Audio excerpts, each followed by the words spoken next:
ماله أخلده Yahsabu anna malahu ahlada. أخلده. Bagus. Jadi kalau nun bertasjid atau mim bertasjid itu dibaca guna. Anna layumbadanna. Kalla layumbadanna fil kalla layumbadanna fil khutamah. Alla لينبذن yumbadanna في fil qutamah. الحطمة. Wa ma adraka mal khutamah. Wama وما adraka mal الحطمة. Narullahil muqadah. narullahi التي تطلع على الأفئدة. allati tattali'u تطلع alal على afidah. الأفئدة. إنها عليهم مؤصدة. إنها عليهم مؤصدة. في عمد ممددة.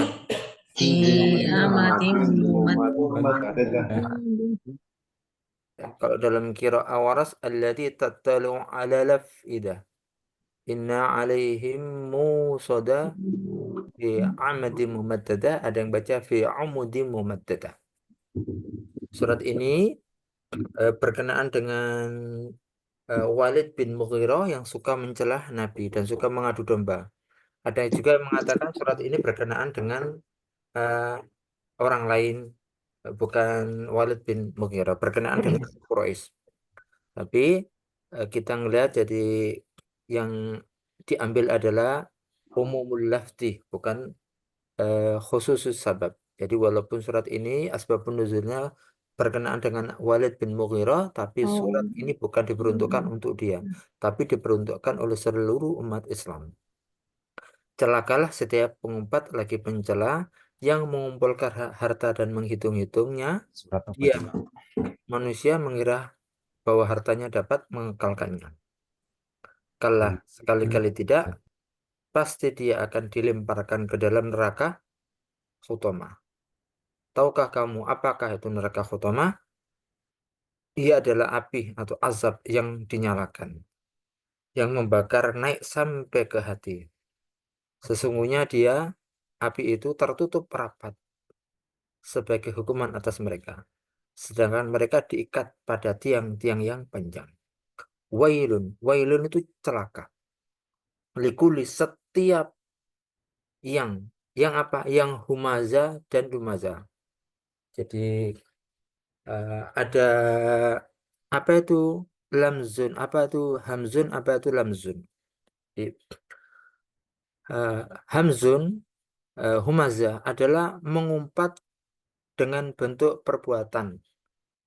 Misalnya dengan tangan. Jadi dia mengumpat membenci itu bentuknya sudah ke tangan, dia sudah sampai fisik, sudah sampai menyakiti. Itu hamzun. Sedangkan lamzun itu dengan perkataan. Termasuk di sini adalah membuli, gitu. Mencela itu termasuk lamzun. Jadi orang yang membuli itu eh, Allah memberikan peringatan yang sangat luar biasa. Itu. Jadi orang membuli itu bisa sampai dikatakan humaza. Kalau lumaza itu baru pada tataran perkataan. Kalau hamzun atau humaza itu sudah dalam bentuk fisik. Dan Allah mengatakan tercela. Nah, berkenaan dengan ini Ibnu Abbas mengatakan bahwa orang yang dikatakan celaka oleh Allah adalah orang yang mengadu domba. Termasuk yang dikatakan humazun atau hamzun itu. Atau al-hamzu atau humazah. Itu orang yang mengadu domba termasuk memisahkan di antara dua orang. Kalau Ibnu Mujahid menjelaskan humazah sebagai orang yang suka makan daging manusia.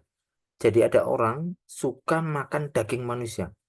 Itu perumpamaan bahasa Rasulullah ketika eh, menyebut orang yang suka ghibah, rasan-rasan atau gosip.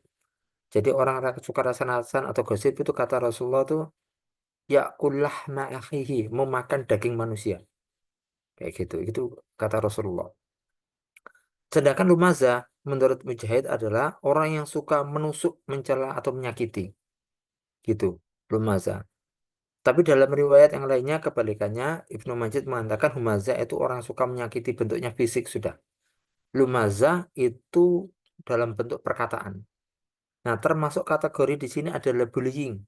Bullying itu termasuk humaza lumaza.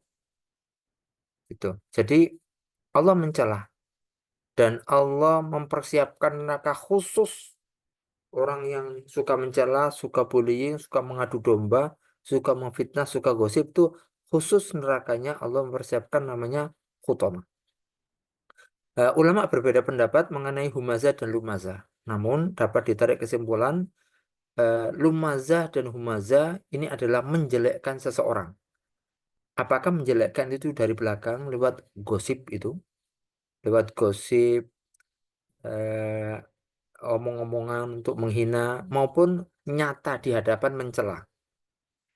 Termasuk di sini mengumpat, memfitnah dan mengadu domba. Itu termasuk bagian daripada humaza, lumaza atau eh, hamzun dan lamzun. Al-hamzu atau al-lamzu termasuk itu juga. Allah menghukumi orang yang melakukan tadi al-hamzu dan al-lamzu tadi atau humaza, lumaza tadi sebagai orang yang celaka. Dihukumi oleh Allah sebagai orang yang celaka baik di dunia maupun di akhirat. Nah, orang yang suka menggosip, mencela, mengadu domba, suka memisahkan persaudaraan itu dihukumi oleh Allah. Allah mengatakan orang itu bakal celaka.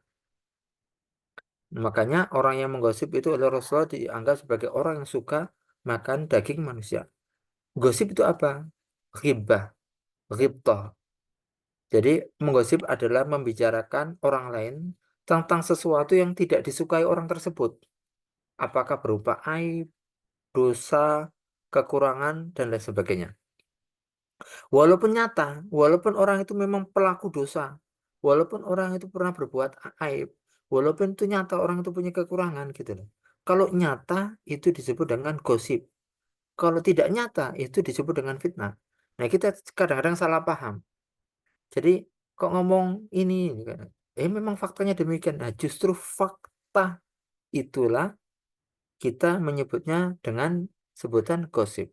Dari Abu Hurairah, anna Rasulullah sallallahu alaihi wasallam qala, "Atadruna mal ghibah?" Apakah kalian tahu apa itu ghibah? Rasulullah bertanya demikian, sahabat menjawab, "Allahu wa rasuluhu alam." Allah dan Rasulnya yang lebih tahu. Maksudnya mereka tidak bisa menjawab, tidak tahu. Qala dzikruka akhaka bima yakrahu. Yaitu engkau menyebut tentang saudaramu sesuatu yang dia tidak disukai. Kita menyebutkan sesuatu tentang saudara kita. Tapi sebenarnya itu kalau saudara kita tahu itu nggak suka, itu disebut dengan ghibah. Kemudian sahabat tanya, "Kila afara'aita in kana fi akhi ma aqul?" Ya Rasulullah, bagaimana seandainya yang kami bicarakan itu memang betul-betul fakta gitu. Jika yang kami bicarakan itu memang betul-betul ada dalam diri dia, gitu kan? Maka Rasulullah bersabda, "In kana fi ma taqul faqad irtabtahu." Jika. Jadi seperti jika memang ada dalam dirinya seperti apa yang kau katakan, jika memang faktanya demikian yang kamu bicarakan, nah itu hibah namanya. Fa illam yakun fihi faqad bahattahu. Tapi jika yang kamu bicarakan itu tidak ada dalam dirinya, itu bukan fakta, maka kalian telah menuduhnya secara batil, ini berdusta.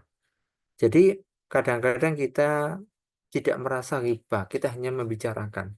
Padahal ghibah itu sesuatu disebut ghibah adalah satu jika kita membahas tentang kekurangan aib seseorang, dosa atau seseorang, termasuk dosa juga, yang mana orang itu, objek itu kalau tahu itu dia akan malu, tidak suka, benci, walaupun itu adalah fakta. Nah, kadang-kadang kita tidak menyadari itu.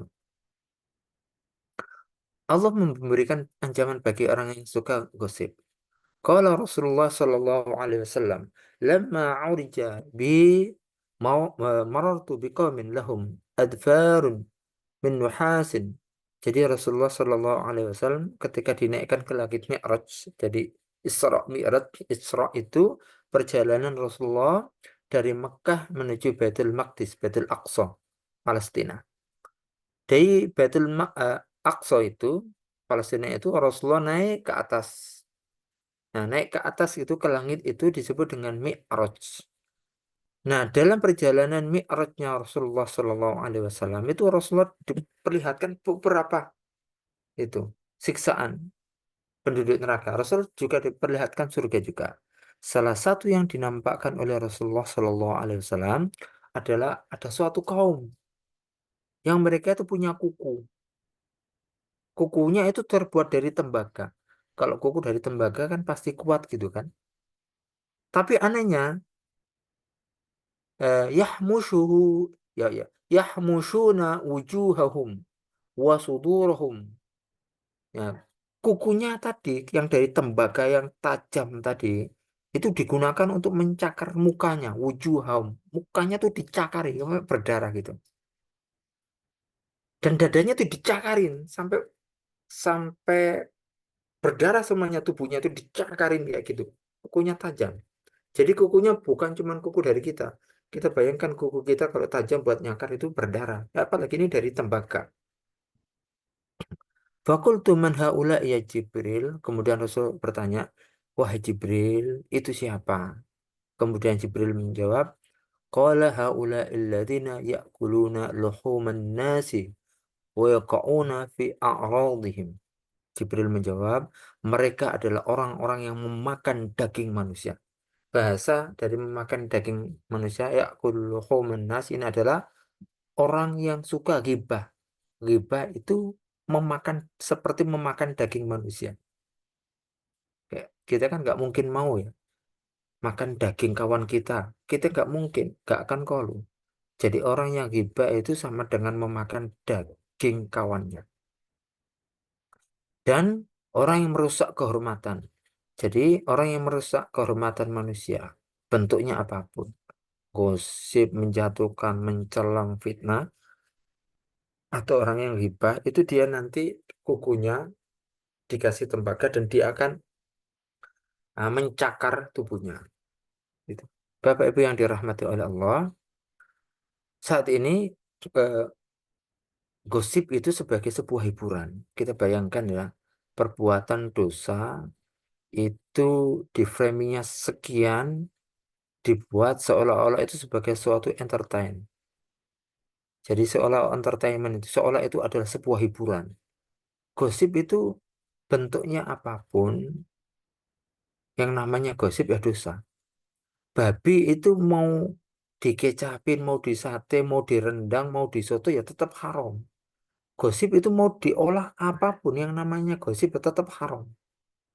Walaupun diakui oleh KPI, walaupun disiarkan siapapun yang namanya gosip itu haram. Nah saat ini gosip atau membuka aib orang itu dianggap sebagai suatu hiburan.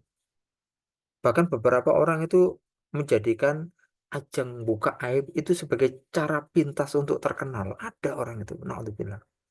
Padahal Allah itu melarang keras yang namanya memperlihatkan dosa dan aib. Kullu ummati mu'afan illal mujahir. Seluruh umatku dosanya itu akan diampuni. Aku ampuni, kata Allah, semuanya. Kecuali mujahir. Beda ya antara mujahir sama muhajir, beda. Kalau muhajir itu orang yang hijrah. Kalau mujahir itu dia kata jahrun. Memperlihatkan, menampakkan. Mujahir itu apa? Mujahir itu wa inna min mujahirah ay ya'mal rajulu billahi amalan summa yusbiha wa qad satarallahu alaihi. Jadi disebut dengan mujahir itu adalah orang yang berbuat dosa pada malam hari. Orang yang berbuat dosa, kemudian di pagi harinya Allah telah menutupi dosa itu. Nggak ada yang tahu dosa itu.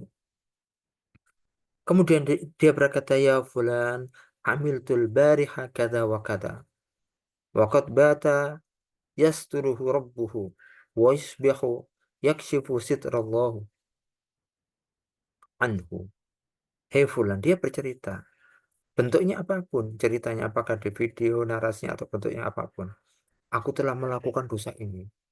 Nah, ketika ada orang menceritakan itu, dia nggak sadar bahwa Allah telah menutupi dosanya di malam hari. Dosanya ditutupi oleh Allah. Tapi dia tidak berterima kasih, dosanya ditutupi oleh Allah. Justru dia berbangga menceritakan dosanya tersebut. Maka ini orang yang mujahid. Beda, maka jangan dikatakan, kalau nggak menceritakan berarti sok suci, beda. Bukan. Dosa itu nggak boleh diceritakan. Dan nggak boleh bangga. Jangan sampai suatu saat ketika jadi dosen, kemudian kita bercerita, dulu saya ketika jadi mahasiswa saya pernah nakal, tapi jangan ikuti bapak itu jangan. Itu sama dengan meracuni. Maka seorang pakar pendidikan jangan pernah meracuni anak kita, baik anak biologis maupun anak didik. Gimana cara meracuni? Kita menceritakan kekurangan kita atau dosa kita. Ketika Allah sudah menutup, jangan. Jangan kemudian pernah menceritakan di hadapan mahasiswa dulu, bapak atau dulu ibu ketika mahasiswa pernah berbuat gini, enggak. Apa urgensinya? Allah sudah menutup kekurangan kita. Semua orang punya kekurangan. Semua orang punya dosa. Kecuali Nabi. Maka jangan pernah diceritakan. Dulu Bapak waktu KKN pernah itu ada mangga, terus diambil. Terus rujaan di situ. Nggak tahu mangganya siapa. Nah, jangan ceritakan. Seperti itu. Pak, sok suci? Enggak, bukan sok suci. Sok suci itu bukan begitu. Sok suci itu unasuniyat atau har. Gitu. Jadi, jangan sampai kita menceritakan sesuatu aib yang kita sudah ditutup oleh Allah. Meskipun itu kecil. Meskipun eh, dulu buat contohnya dulu buat skripsi itu kemudian skripsinya ternyata ngambil dari kawannya contohnya sedikit. Kemudian Bapak sekarang sudah tobat, jangan pernah ceritakan kejelekan kita karena Allah sudah menutupi. Ketika kita menceritakan kejelekan kita, sejatinya kita tidak berterima kasih kepada Allah karena Allah telah menutup aib dan kekurangan kita. Betul-betul jangan. Jangan kita racuni anak-anak kita dengan kesalahan kita, gitu. Walaupun kita mengatakan jangan ikuti saya, gitu kan. Itu sama dengan kita menyuruh dia ngikuti itu. Jangan, jangan sampai dilakukan. Karena 4 tahun kita didik mati-matian, jangan sampai hanya hancur gara-gara sebuah cerita sekilas saja, gitu. Dulu Bapak pernah nakal, nggak perlu diceritakan, nggak perlu. Seandainya ada yang kayak gitu. Kadang-kadang orang itu membuat itu biasa, jangan, nggak perlu diceritakan. Itu orang itu butuh tauladan, kata Pak Haidar itu tampilkan ketauladanan. Orang itu butuh tauladan. Jadi orang itu nggak butuh mendengarkan kelakuan kita, keburukan kita nggak perlu. Bapak Ibu yang dirahmati oleh Allah, menampakkan dosa dengan sengaja itu disebut mujahir. Jadi mujahir tidak akan diampuni oleh Allah. Karena Allah sudah menutupi aib dan dosanya. Sedangkan ia membuka dengan sengaja. Kecuali dia tobat sungguh-sungguh tidak mujahir lagi. Tidak menceritakan dosanya lagi. Tidak menceritakan kekurangannya lagi. Maka dewasa ini dewasa ini perilaku orang yang tidak malu membuka aib dan dosa seolah menjadi hal yang biasa. Bahkan ada yang berbangga. Padahal Allah sangat membenci perbuatan tersebut. Begitu pula jangan sampai kita di hadapan mahasiswa, di hadapan murid-murid, di hadapan siapapun kita menceritakan bentuk negatif kita. Apakah kenakalan, apakah kekurangan atau dosa, jangan pernah menceritakan. Gitu.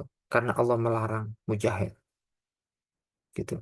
Allah sudah memberikan kita waktu tenggat untuk bertaubat. Jadi salah satu bentuk ampunan Allah kepada kita adalah Allah menutup aib kita. Tapi kalau aib sudah ditutup oleh Allah, kemudian kita membongkar, itu seolah-olah kita ngajak perang sama Allah. Jangan, gitu. Dan orang juga nggak butuh cerita dari dosa dari aib kekurangan kita nggak perlu. Yang diperlukan adalah kita berbuat baik. Yang diperlukan adalah kita menghasilkan karya. Bapak Ibu yang dirahmati oleh Allah, hikmah di balik ancaman tersebut adalah agar manusia menghargai saudaranya, tidak menyakiti, tidak membuli, dan bisa menciptakan kehidupan yang baik. Bayangkan, jadi orang yang dijadikan bahan gosip, bahan celaan, bahan adu domba, itu pasti ngerasa sakit. Coba seandainya kita di bagian itu. Maka agama Islam adalah agama yang menjaga perasaan orang lain. Baik itu muslim maupun non-muslim. Kita nggak boleh mencela. Baik itu muslim maupun non-muslim, kita nggak boleh membuli. Kita nggak boleh. Walaupun itu non-muslim. Kita nggak boleh. Jangankan itu, terhadap hewan saja kita nggak boleh kemudian membuli. Kayak gitu. Menyakiti nggak boleh. Jadi Allah sudah menutup dosa dan aib kita. Maka kita tidak perlu menampakkan dan memperlihatkannya. Ditutupnya dosa kita oleh Allah. Karena Allah memberi kesempatan kita untuk bertaubat dan memperbaiki diri. Bukan kita berbangga dengan dosa kita. Bukan kita berbangga dengan aib kita. Tapi Allah memberikan kesempatan kita untuk bertaubat. Bapak-Ibu yang dirahmati oleh Allah, ayat selanjutnya, alladzi jama'a malan wa 'addada. Dalam riwayat yang lainnya, alladzi jama'a. Jama'a itu mengumpulkan, jama'a itu mubalagh, mengumpulkan, betul-betul mengumpulkan. Gitu. Malan wa 'addada. Yaitu orang yang mengumpulkan harta dan menghitung-hitungnya. Maka dalam riwayat lain tadi ada tasdidnya sehingga bacanya adalah jamaah. Atau Bari menjelaskan bahwa orang yang suka mengumpulkan harta kemudian menghitung-hitungnya, akan tetapi dia tidak mengeluarkan di jalan Allah, tidak mengeluarkan hartanya untuk yang berhak menerimanya seperti infak sedekah, maka orang itu tamak. Jadi di sini ada keterkaitannya. Orang yang lumaza, orang yang humaza lumaza itu pasti tamak. Kayak gitu. Jadi eh, bukan berarti bekerja itu nggak boleh. Bekerja itu boleh. Mengumpulkan harta boleh. Menabung boleh. Yang nggak boleh harus dikasih garis bawah. Yang nggak boleh adalah mengumpulkan harta kemudian tidak mengeluarkannya untuk yang berhak. Tidak menzakatinya.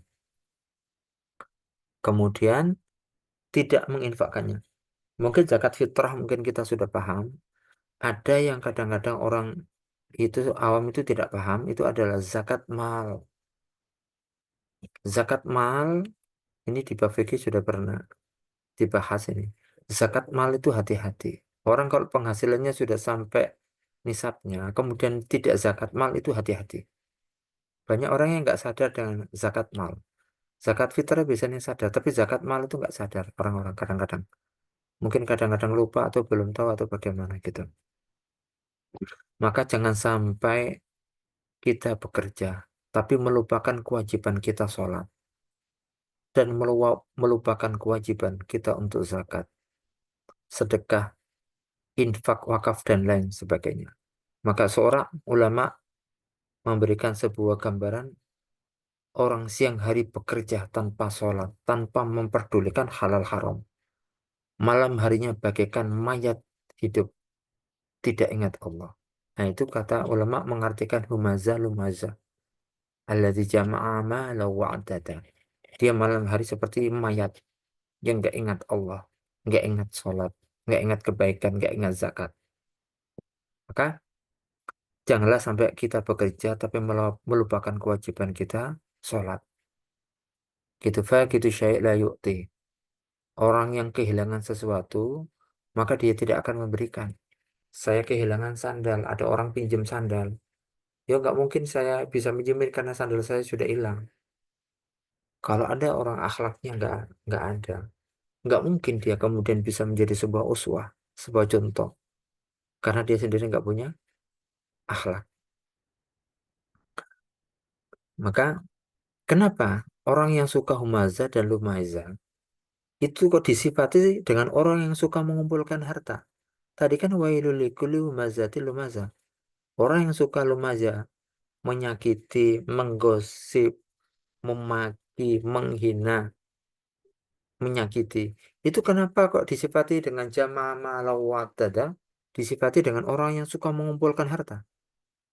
Karena orang yang suka mengumpat, menggunjing, menggosip, mengadu domba, dan memfitnah adalah orang yang tolak ukur kehidupannya adalah harta dan dunia, bukan keridhaan Allah.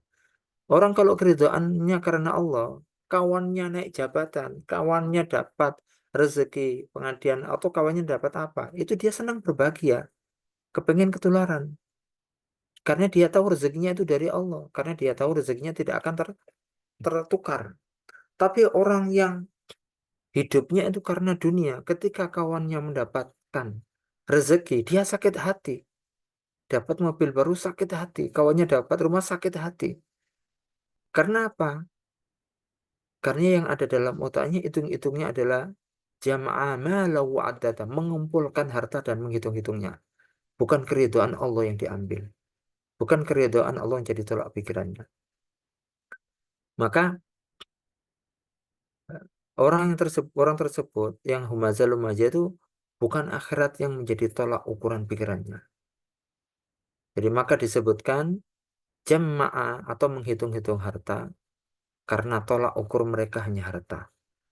Apabila itu menguntungkan dia, maka dia tidak akan peduli. Jadi bertindak terhadap orang kaya itu berbeda ketika bertindak terhadap orang yang miskin. Itu salah satu sifatnya.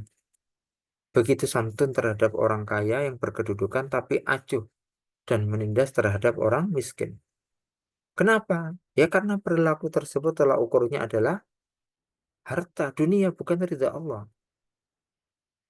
Maka sekiranya dalam diri kita ada ketidaksukaan pada saudara kita, masih suka menggosip, masih suka mengunjing, masih suka memfitnah, masih suka memaki, masih suka menyakiti, masih suka mencela, maka kita perlu waspada bahwa dalam diri kita tuh ada penyakit, gitu. Kita masih di bawah kaki setan, kita masih di bawah syahwat kita. Maka kita perlu melihat makanan yang kita makan apakah haram atau halal, masyaallah. Kita perlu bertanya pada diri kita, kemungkinan tujuan hidup kita ini karena Allah atau karena setan atau karena apa? Atau karena dunia. Maka hidup kita karena dunia hingga kita masih mempermasalahkan dunia. Hidup kita karena dunia, makanya kita masih mempermasalahkan dunia. Ini Bapak Ibu yang dihormati oleh Allah, apakah suara saya kedengaran? Soalnya di sini hujan ini. Kedengeran Ustaz, jelas. Oke, saya lanjutkan. Islam dan kekayaan. Saya ingin meluruskan, Islam menganjurkan umat untuk bekerja. Dianjurkan untuk kaya itu. Mencari rezeki dengan halal. Dan mengeluarkan rezeki untuk zakat, infak, sedekah, wakaf, dan lain sebagainya. Jadi, surat ini eh, surat ini jangan dipahami sebagai larangan untuk mencari rezeki. Ini ada garis bawah. Jadi jangan dipahami bahwa surat Al-Humazah adalah larangan untuk mencari rezeki, larangan untuk menabung, larangan untuk mengumpulkan harta. Itu jangan dipahami itu. Harus dipahami secara utuh, secara komprehensif, bahwa yang dilarang adalah bakhil dengan harta. Yang dilarang adalah menaruh harta di dalam dada kita. Yang dilarang adalah menjadikan harta sebagai contoh, sebagai cita-cita, sebagai himmah. Sehingga begitu cinta harta kemudian tidak mengeluarkan kewajiban hartanya. Jadi Allah itu menyuruh umat Islam untuk mencari harta yang halal. Faiza qudiyatis sholatu fantashiru, perintah. Fil ardi wabtaghu min fadlillahi wadhkurullaha katsiran la'allakum tuflihun. Kalau sholat Jumat sudah selesai, bertebaranlah. Kalian bertebaranlah. Silakan kalian itu memencar. Wabtaghu min fadlillah, carilah karunia Allah. Itu kan, wadhkurullaha katsiran la'allakum tuflihun, dan ingatlah, tetap ingatlah kepada Allah. Jadi Allah itu tidak menyuruh kita miskin. Allah tidak menyuruh kita miskin. Dengan wailul likulli humazah, tidak. Allah tidak menyuruh kita miskin. Tapi Allah menyuruh kita hidup sederhana sesuai dengan kebutuhan. Sederhana itu ada porsinya. Gitu. Jadi sederhana itu sesuai dengan kebutuhan. Ada orang, saya punya kawan, dia menghidupi orang miskin dan yatim itu sekitar ada belasan. Maka setiap bulan itu dia mengeluarkan uang 10 juta. Dia tidak boros mengeluarkan uang 10 juta karena sesuai dengan porsinya untuk berdakwah. Gitu. Allah tidak menyuruh kita sengsara, tapi Allah menyuruh kita warok dengan menjauhi hal yang subhat dan mengharamkannya. Allah tidak menyuruh kita miskin. Allah tidak menyuruh kita menderita. Allah tidak menyuruh kita menderita.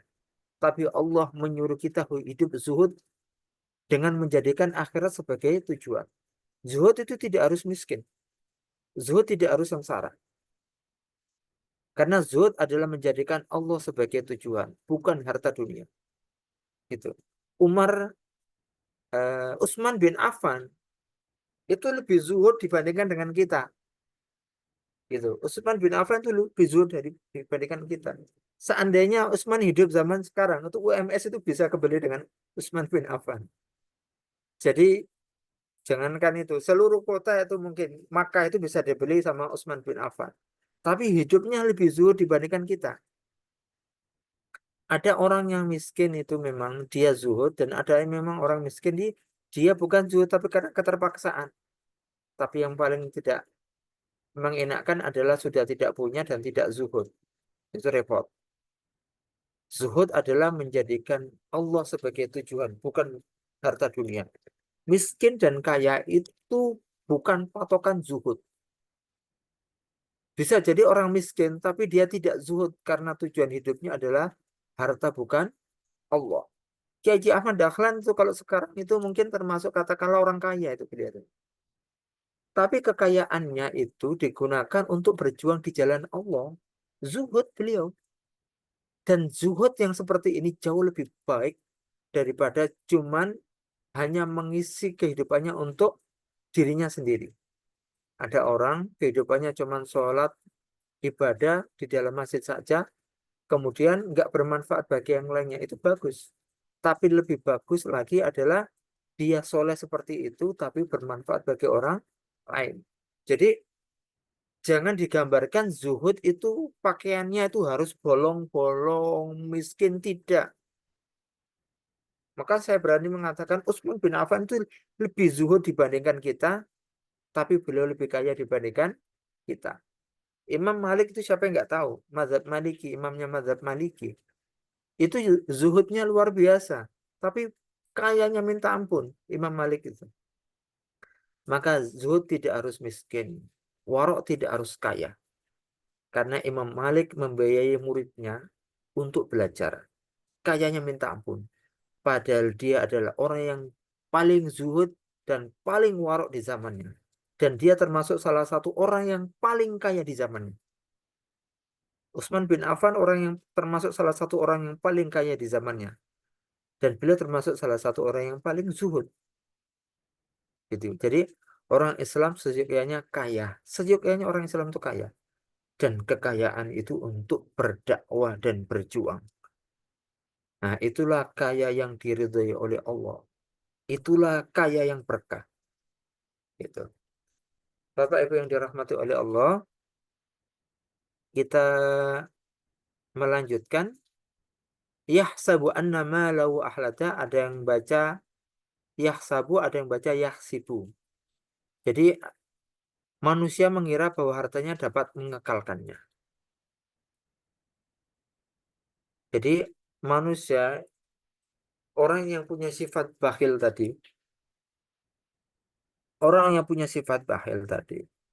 yang mulutnya itu suka menghina, mencela orang lain, tadi, yang dia nggak peduli dapat harta halal haram dari mana, yang pokok tujuannya adalah kaya, yang dia nggak peduli hartanya dari mana, orang-orang tersebut akan berpendapat, orang tersebut akan mengira bahwa hartanya itu akan kekal selamanya. Maka orang yang bekerja tidak memperdulikan halal haram, acuh tak acuh dengan kewajiban Allah, zakat dan lain sebagainya, itu nggak peduli. Mereka ini mengira hidup mereka akan kekal selamanya. Maka Imam Tabari mengatakan orang yang bakhil, gitu, orang yang bakhil yang tidak menginfakkan hartanya, maka mereka itu mengira hartanya akan kekal selamanya. Tuh. Makanya dia mengumpulkan, dia nggak peduli. Dia nggak peduli dikumpulkannya untuk anak, untuk apa, dia nggak peduli. Seolah-olah harta itu akan dibawa mati. Padahal harta yang kita bawa mati adalah harta yang sudah kita infakkan di jalan Allah. Harta yang kita gunakan untuk membiayai pendidikan, itu harta kita. Harta yang kita gunakan untuk membelanja kan kehidupan kita. Jadi harta yang kita gunakan untuk kebutuhan rumah tangga kita yang halal, itu harta kita. Harta kita yang sudah kita wakafkan, infakkan, itu harta kita sesungguhnya. Gitu. Kalla la yumbadanna fil khutama. Sekali-kali tidak, pasti mereka akan dilemparkan ke dalam neraka khutama. Siapa itu yang dilemparkan ke dalam neraka khutama? Gitu. Jadi jangan mengira hartamu akan abadi. Jangan mengira kamu akan hidup kekal selamanya. Itu semuanya tidak akan pernah terjadi.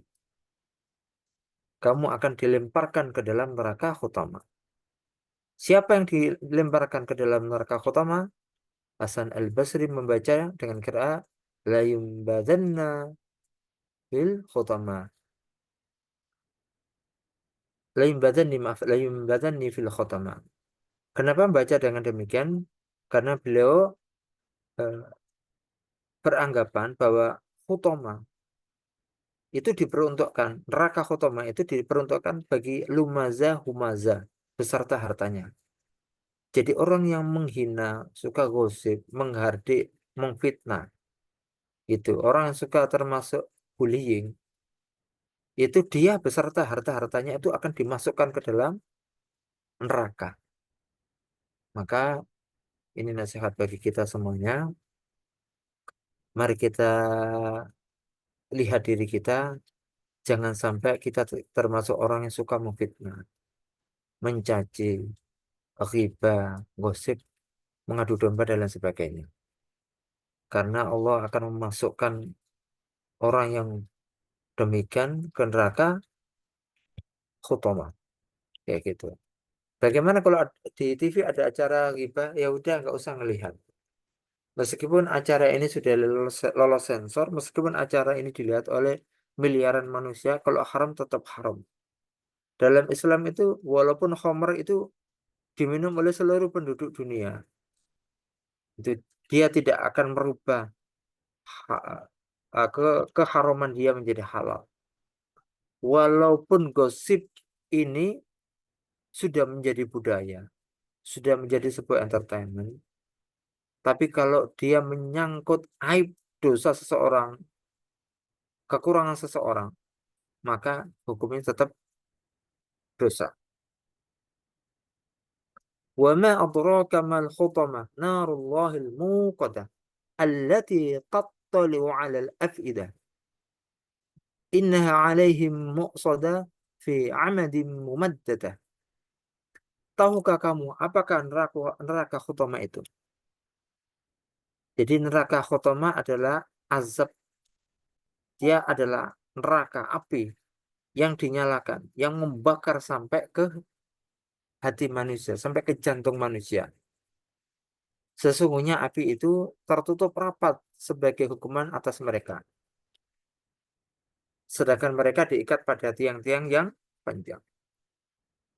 Ayat ini kan wa ma adraka mal khutamah. Seolah-olah Allah itu bertanya, wa ma adraka mal khutamah. Tahukah kalian neraka khutamah? Seolah-olah bertanya, ya kan? Padahal ayat ini menggambarkan tentang kedahsyatan neraka khutamah dan begitu sengsaranya penghuni neraka itu. Neraka ini akan membakar mereka sampai ke ulu hati, sampai ke dada mereka. Jadi dibakar itu. Artinya apinya itu kobar-kobarnya itu sangat luar biasa dahsyatnya. Sedangkan mereka di situ tidak bisa keluar selamanya. Tertutup rapat. Maka ada yang baca dengan fi umutin, ada yang baca dengan fi amatin. Jadi yang mempunyai arti qiraah amatin dan umutin. Ada yang mengatakan sama itu. Yaitu tiang-tiang. Ibnu Jarir mengatakan mereka itu orang-orang yang humazah lumazah, suka menghina, menghardik, suka gosip itu, suka mengadu domba, suka memfitnah, mereka itu akan diazab dengan diikat di tiang-tiang yang panjang. Kemudian Yazid menjelaskan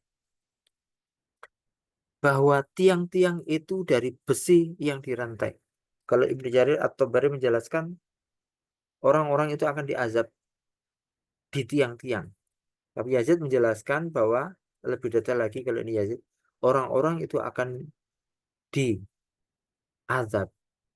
Dia itu akan dirantai.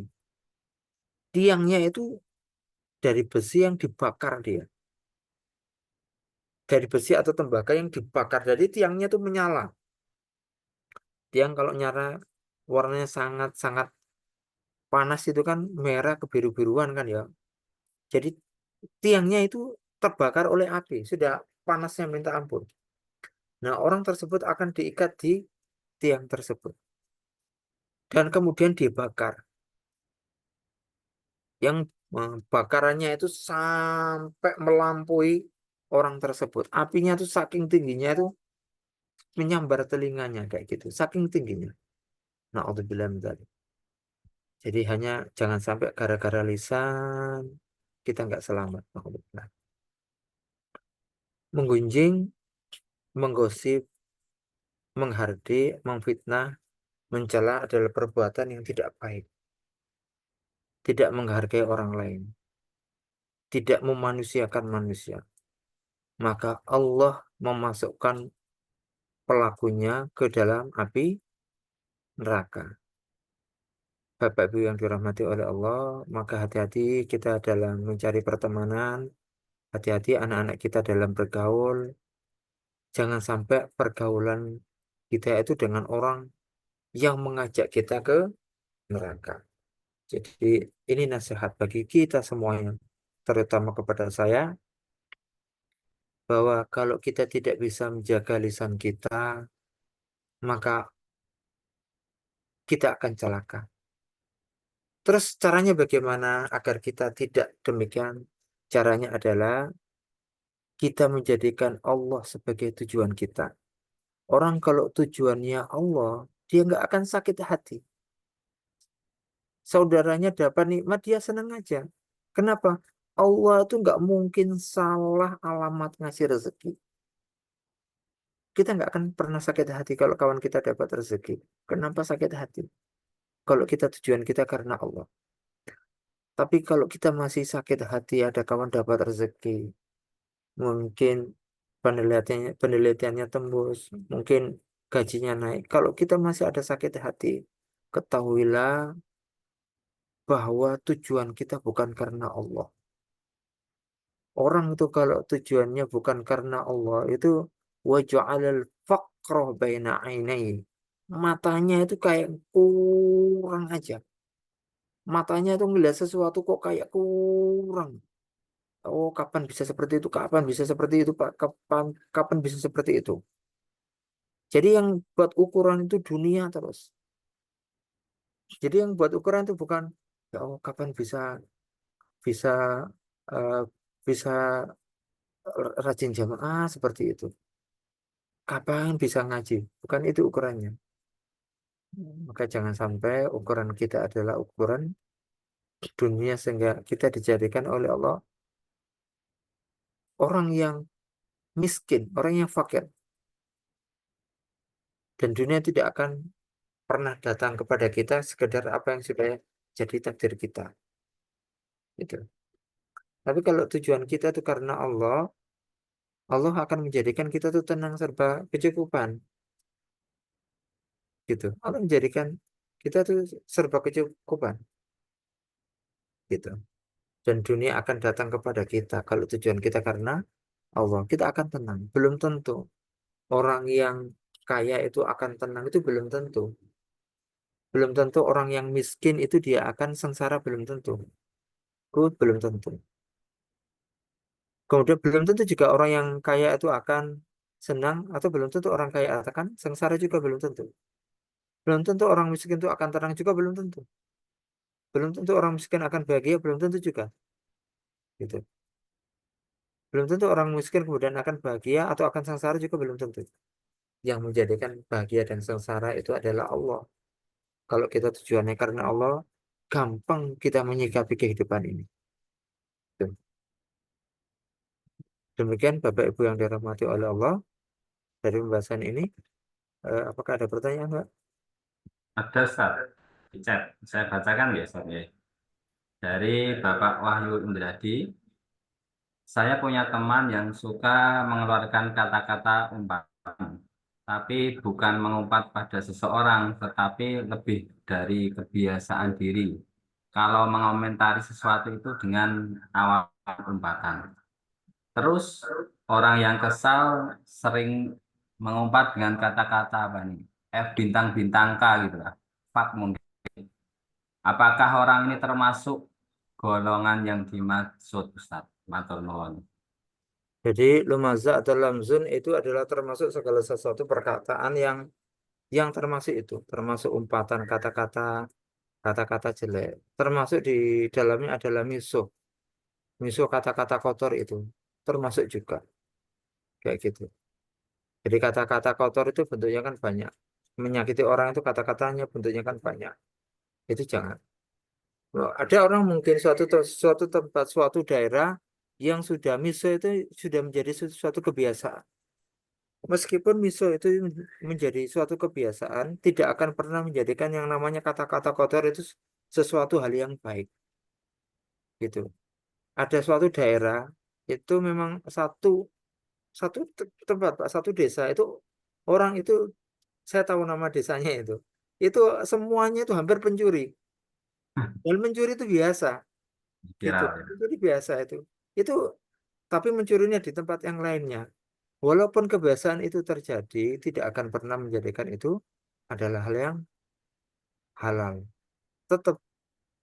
Jadi sesuatu yang lamzun itu termasuk kata-kata yang kotor seperti itu juga. Umpatan termasuk itu juga. Lamzun atau lumazah termasuk juga. Ada lagi Ustaz ini dari Ibu Mitoriana Porusia Ustaz. Ustaz, Oke. apa batasan menggosip dengan mengevaluasi kinerja rekan kita? Oke. Misal perlu membahas kinerja mereka atau perilaku yang sudah dilakukan untuk pertimbangan kinerja berikutnya, sehingga tidak menjadi gosip. Makatan Ustaz. Batasannya adalah kinerja itu yang berhubungan dengan kinerja. Jadi contohnya penelitiannya kurang, nggak apa-apa kita sampaikan penelitiannya kurang segini-gini gitu nggak apa-apa. Kemudian kalau kita lebih pada itu, oh itu penelitiannya kurang lah kok bisa beli emas baru, nah itu sudah repot lagi sudah ada nggak ada kaitannya itu batasannya. Kalau kita memang diperlukan itu untuk evaluasi kinerja nggak apa-apa. Jadi evaluasinya ilmiah sebatas memang kerjanya. Nggak perlu kemudian kita nyoroti rumah tangganya kayak gitu-gitu, ah, itu berlebihan juga. Jadi memang contohnya tajasus contohnya. Tajasus itu kan mencari-cari kesalahan kan hukumnya haram kan, tapi ada yang diperbolehkan. Itu ketika berkenaan contohnya ketika polisi contohnya ada orang kena hukum kemudian dia cari-cari kesalahan itu boleh. Tapi kemudian sama mungkin apa itu eh, evaluasi kinerja dilihat dari kinerjanya itu boleh. Tapi yang ilmiah yang tidak ada tendensi individu, tidak menyangkut. Nah, kalau ada tendensi nggak apa-apa, nggak boleh. Tapi kalau itu sifatnya adalah murni evaluasi, nggak apa-apa, nggak masalah. Itu bukan termasuk bagian daripada gosip. Nah, gosip itu evaluasi sidang sudah selesai, kemudian kita teruskan percakapan, nah itu sudah gosip. Kalau sudah evaluasi, kita bahas, terus kita masih melanjutkan di meja lain, itu namanya gosip. Nah, seperti itu kurang lebih.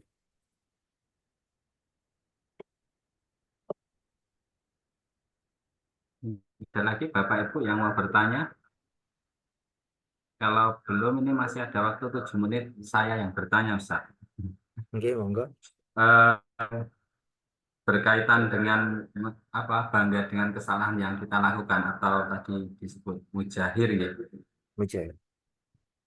Ada seseorang itu memberikan contoh dengan apa namanya, menyampaikan kesalahan-kesalahan yang sudah dia lakukan, tetapi agar orang lain itu tidak melakukan atau mengikuti, itu apakah termasuk berbangga dengan kesalahan atau bagaimana, Ustaz? Jadi itu termasuk hal yang dilarang, nggak diperbolehkan, nggak diperbolehkan. Umar bin Khattab kedatangan seorang tua, kemudian bilang anaknya ingin menikah, tapi anaknya itu dulu pernah berzina. Apakah perlu memberitahu? Umar langsung mukul. Umar kan keras orangnya, tapi mukulnya nggak keras. Umar marah. Kalau Allah sudah menutupi aib, jangan dibongkar. Itu jangan pernah menjadikan aib kita, dosa kita, kekurangan kita sebagai contoh, jangan. Kenapa? Allah sudah menutupi. Gitu. Jadi Allah sudah menutupi. Jangan pernah itu menjadikan sebuah contoh. Meskipun nanti ada kalimat, jangan mengikuti saya. Yang namanya anak kecil. Contohnya Bapak dulu pernah KKN nyolong jambu, kemudian buat rujaan.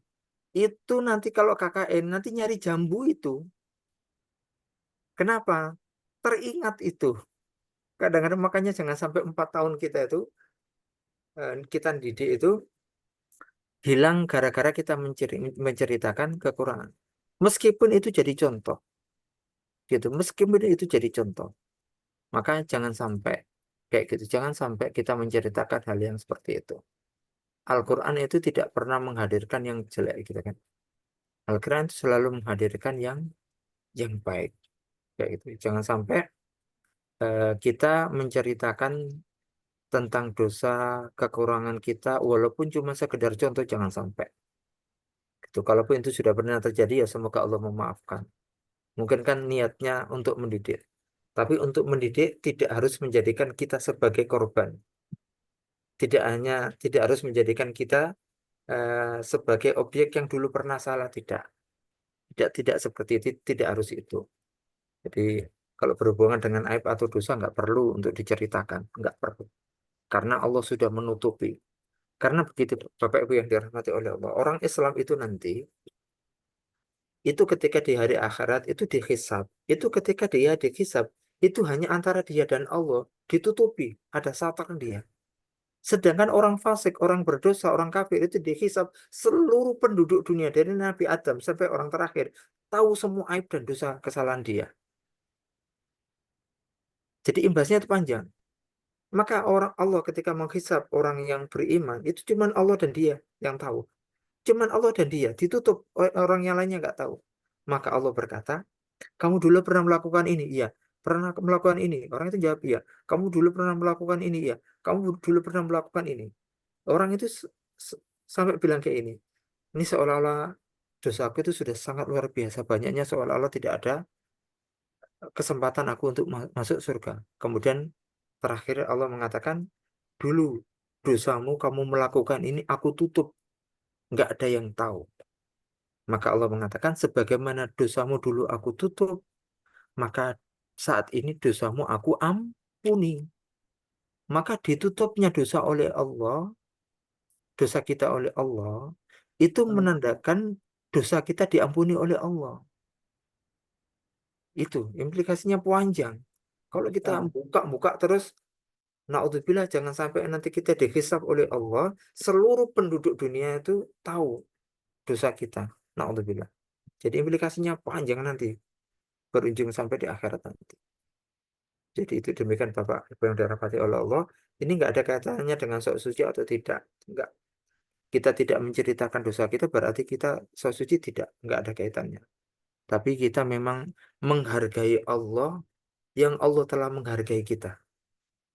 Kita menghargai Allah yang telah menutup dosa kita, bahwa penutupan dosa itu menandakan Allah mengampuni dosa kita. Demikian Bapak Ibu yang dirahmati oleh Allah. Surat Wailun atau surat Al-Humazah ini mengajak kita agar kita menjaga lisan kita, kita tidak menyakiti orang lain, dan agar kita tidak menjadikan harta sebagai tujuan. Kaya itu hukumnya wajib, tapi kayanya dengan harta yang halal. Kayanya tetap mengeluarkan zakat. Kayanya tetap ingat kepada Allah. Karena bagaimanapun orang yang kaya, al-mu'minun qawiyun ahabbu ilallah minal mu'mini dhaif. Walaupun semuanya itu khair. Orang yang kaya, kaya iman, kaya harta itu lebih baik daripada orang yang miskin. Kayak gitu. Walaupun semuanya kebaikan. Walaupun sama-sama beriman. Walaupun masing-masing ada kebaikan. Tapi setidaknya orang yang berkaya bisa memberikan manfaat, kaya ilmu, kaya harta, dan lain sebagainya. Gitu. Semoga Allah mengampuni segala dosa dan kekurangan kita. Dan semoga kita tidak termasuk orang yang lumaza dan pemaza. Astagfirullahaladzim. Assalamualaikum warahmatullahi wabarakatuh. Waalaikumsalam warahmatullahi wabarakatuh. Demikian tadi materi dari Quran Surat Al-Humazah oleh Ustaz Dr. Anir Roin. Semoga bermanfaat bagi kita. Semoga kita semuanya bisa menghindari yang namanya ribah, dan semoga kita semuanya bisa terhindar dari yang namanya neraka hutamah. Semoga waktu di siang ini menjadikan bagi kita semuanya. Mohon maaf apabila ada salah kata. Matur nuwun Ustaz Dr. Anir Roin. Matur nuwun untuk semua peserta. Semoga di pertemuan kita bisa mengikuti pengajian Zoom seperti ini. Mekaten, kami selaku pembicara mohon maaf apabila ada salah kata. Kita akhiri pertemuan siang hari ini dengan hamdalah alhamdulillahirabbil alamin. Astaghfirullahi wa atubu qarib. Wabasyiril mu'minin. Wassalamualaikum warahmatullahi wabarakatuh. Waalaikumsalam Waalaikumsalam. Wabarakatuh. Oke, matur suwun Ustadz Nur Roin Assalamualaikum. dan Mas Wawan. Sami-sami.